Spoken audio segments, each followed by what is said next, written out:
Bonjour les amis, nous voilà pour un petit tirage express.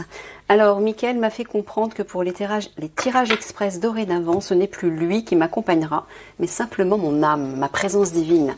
Parce qu'il m'a dit que j'étais tout à fait capable de canaliser mon âme, et de toute façon, c'est ce qui se produit même pendant les tirages actualités. Mais comme j'aime bien la présence de Mickaël, voilà, je fais appel à lui, mais bon. Il me dit que c'est pas la peine, que de toute façon, mon âme canalise, je canalise de toute façon ma part divine. Et comme je suis amenée, ma mission de vie, c'est d'être un guide spirituel, donc forcément, il va falloir que je m'y habitue. Mais Mickaël est toujours là, bien sûr. Mais je ne le solliciterai en tout cas que pour les tirages actualités. Alors, nous allons travailler aujourd'hui avec l'oracle des émotions. Ta-ta-ta.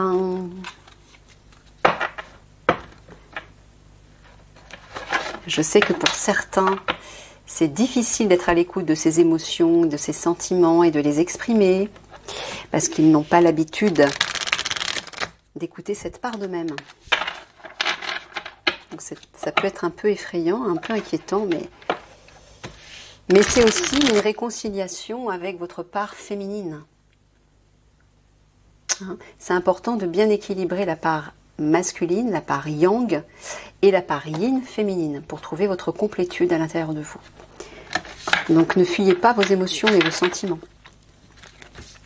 Allez, c'est parti.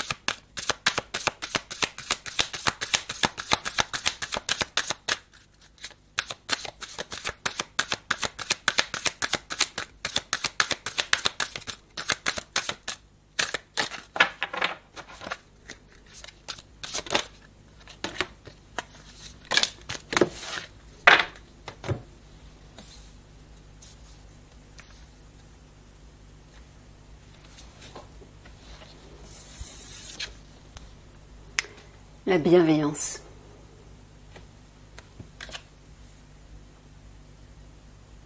Soyez bienveillant envers vous-même.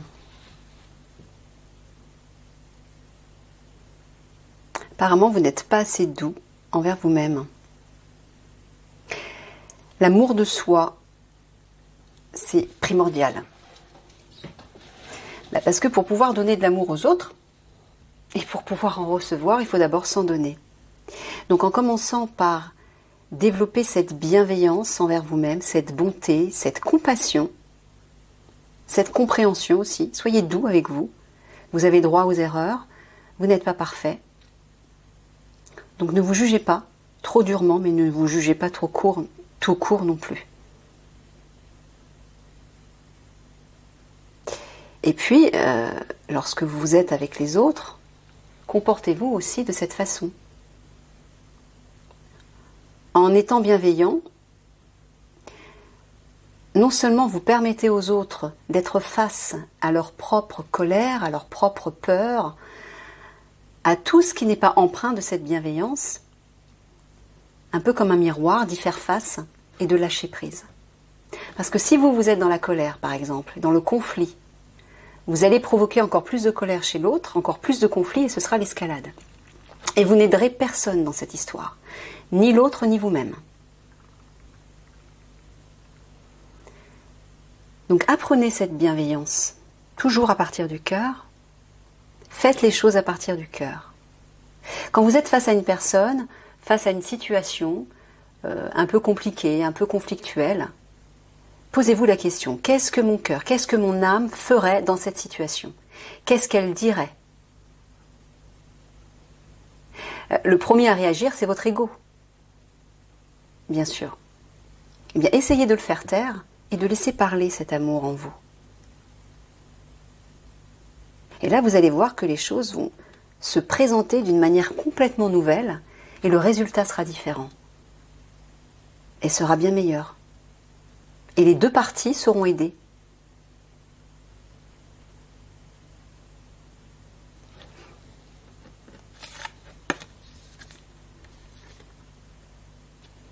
La tristesse. Vous avez le droit d'être triste. Permettez-vous, autorisez-vous à pleurer. Là aussi, soyez bienveillant par rapport à ça.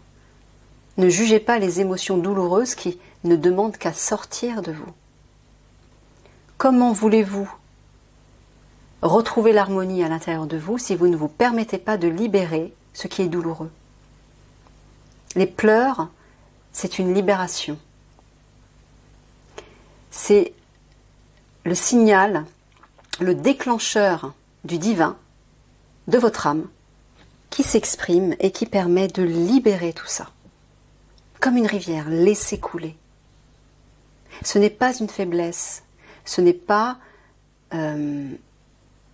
quelque chose de négatif. Personne ne peut vous juger là-dessus. C'est humain. Et c'est surtout naturel et nécessaire.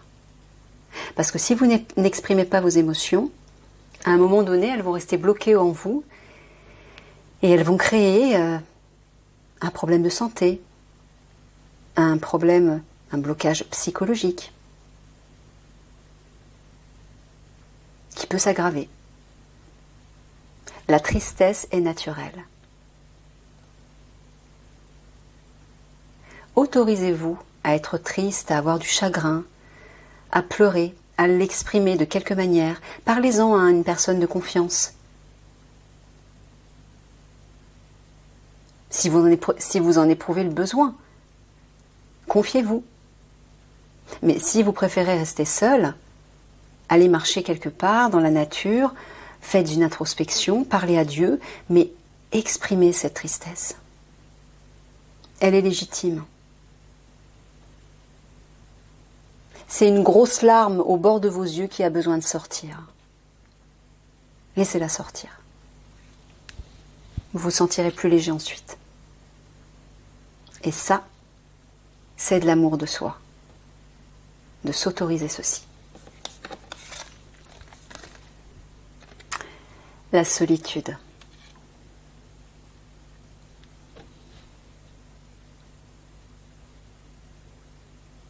Alors oui, vous pouvez avoir besoin de vous retirer, de vous isoler quelque part pour vous retrouver seul, pour vivre pleinement cette tristesse. C'est juste, ça aussi c'est juste. Écoutez-vous, mais vivez cette tristesse, ne l'ignorez pas. Elle a des choses à vous dire. Et faites-le toujours dans la bienveillance. Ne jugez pas, ne vous blâmez pas d'être triste. Oh, mais qu'est-ce qui t'arrive? Sois fort ou sois forte. Non, vous avez le droit d'être vulnérable.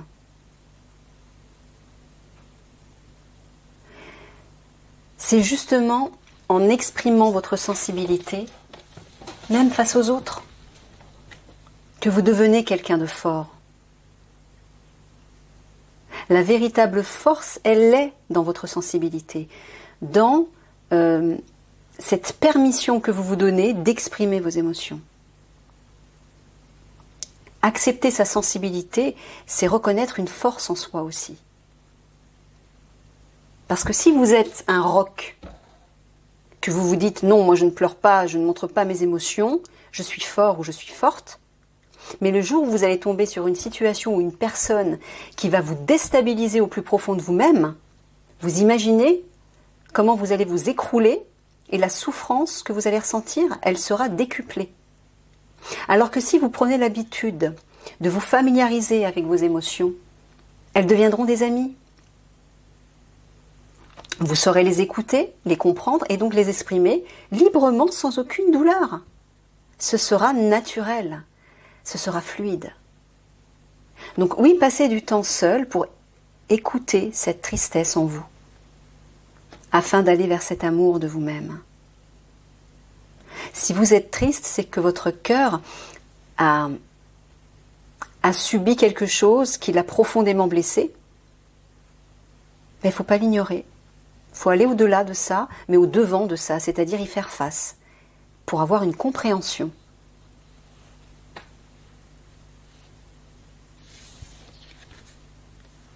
Voilà, ne vous découragez pas.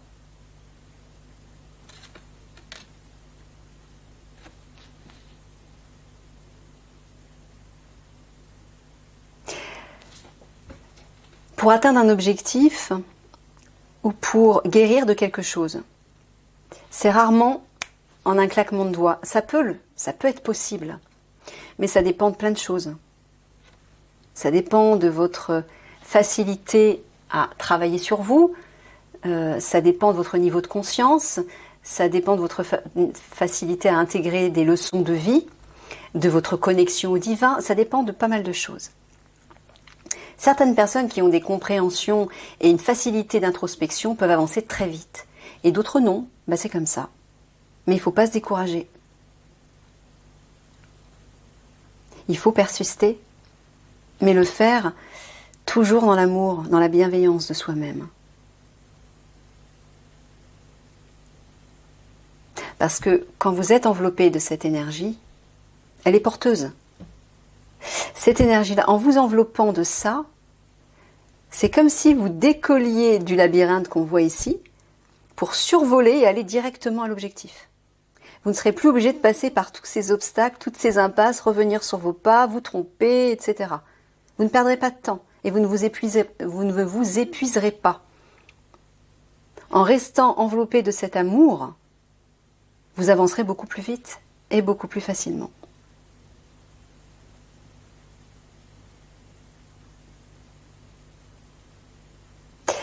Donc si vous vous sentez dans un état de découragement, de désespoir, de démotivation, qui vous isole du monde, prenez le contre-pied de ça. Forcez-vous à sortir dans le monde pour aller rencontrer des gens, pour aller rencontrer la vie qui bat son plein autour de vous. Ça ne veut pas dire faire un bain de foule, pas forcément. Vous pouvez simplement aller vous balader dans la nature ou dans un parc. Ou aller faire des câlins à des animaux, rencontrer des amis, voir de la famille, ce que vous voulez, aller voir un film, peu importe. Mais entrez en contact avec la vie pour sortir de cette solitude qui peut-être, au bout d'un moment, va vous plonger encore plus dans ce découragement. La solitude, elle est saine, elle est constructive quand vous décidez de vivre cette solitude avec un état d'esprit positif. Mais le découragement, c'est pas très positif.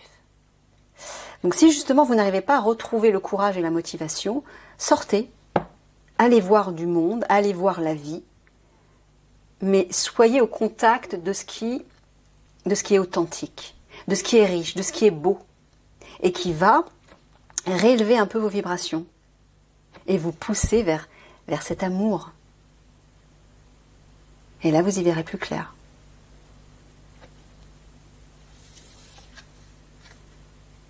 Défensive.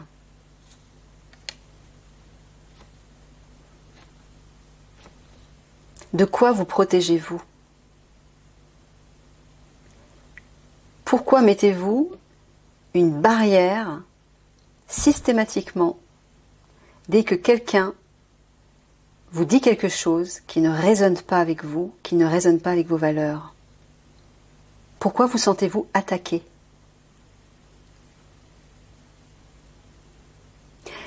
Les personnes qui sont sur la défensive, ce sont des personnes qui n'ont pas suffisamment confiance en elles, qui n'ont pas trouvé cette force à l'intérieur d'elles-mêmes.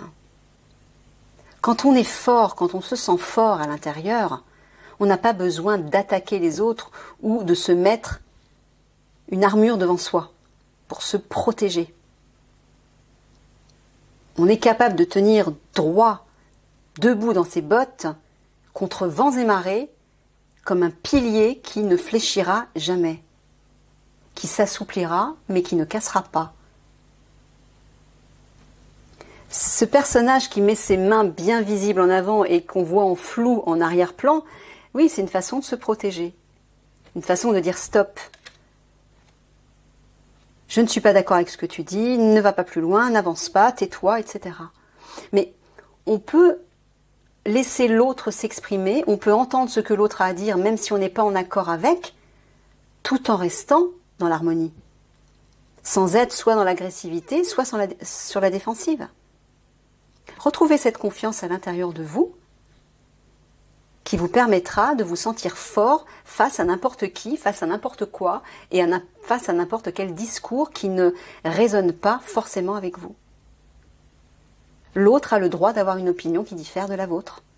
L'autre aussi a le droit d'être en colère, tout comme vous. Mais pourquoi vous sentez-vous systématiquement attaqué? Ce n'est pas forcément vous que cette personne attaque. Cette personne n'en a peut-être pas forcément après vous. Elle a peut-être simplement besoin de sortir la vapeur et vous êtes la première personne qu'elle a rencontrée et qui lui a permis de cracher tout ce qu'elle avait en elle. Essayez de faire la différence entre une personne qui vous attaque réellement et une personne qui a simplement besoin de sortir la vapeur, de s'exprimer. Ce n'est pas forcément dirigé contre vous. Donc en lâchant un petit peu ce contrôle, cette défense, cette autoprotection, vous vous permettez de vous faire beaucoup plus confiance, d'être plus fort face à n'importe quelle situation, comme un phare dans la nuit qui est ballotté par les vagues dans la tempête. Retrouvez cette force à l'intérieur de vous. Et comment vous allez trouver cette force à l'intérieur de vous? Ici. Dans l'amour, dans la bienveillance, dans la bonté déjà de vous-même. Parce que si vous êtes dans ces belles énergies pour vous, vous allez l'être aussi pour les autres. Vous ne pouvez donner aux autres que ce que vous êtes capable de vous donner à vous. Donc en retrouvant cette bienveillance et cet amour de vous-même, vous allez l'offrir aux autres aussi et vous n'aurez plus besoin de vous mettre sur la défensive. Mais pour retrouver ça, il faut vous isoler, retourner à l'intérieur de vous, dans votre cœur, vous reconnecter à votre âme, à la plus belle part de vous-même, qui vous mènera automatiquement vers cet amour.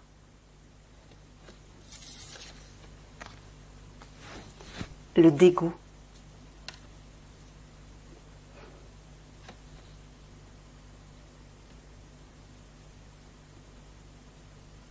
Qu'est-ce qui vous dégoûte à l'intérieur de vous?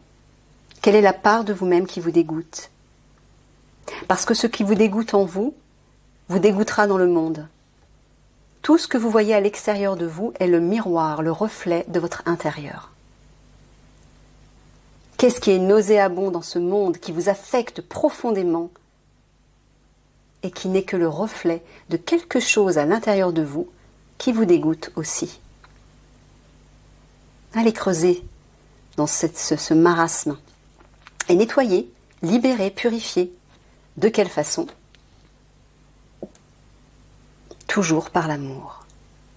L'amour est la solution ultime à tous vos maux et aux maux de l'humanité et du monde.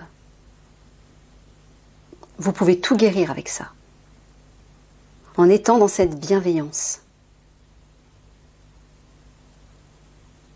Et oui, vous mettez les mains en face de vous pour dire stop, ceci me dégoûte.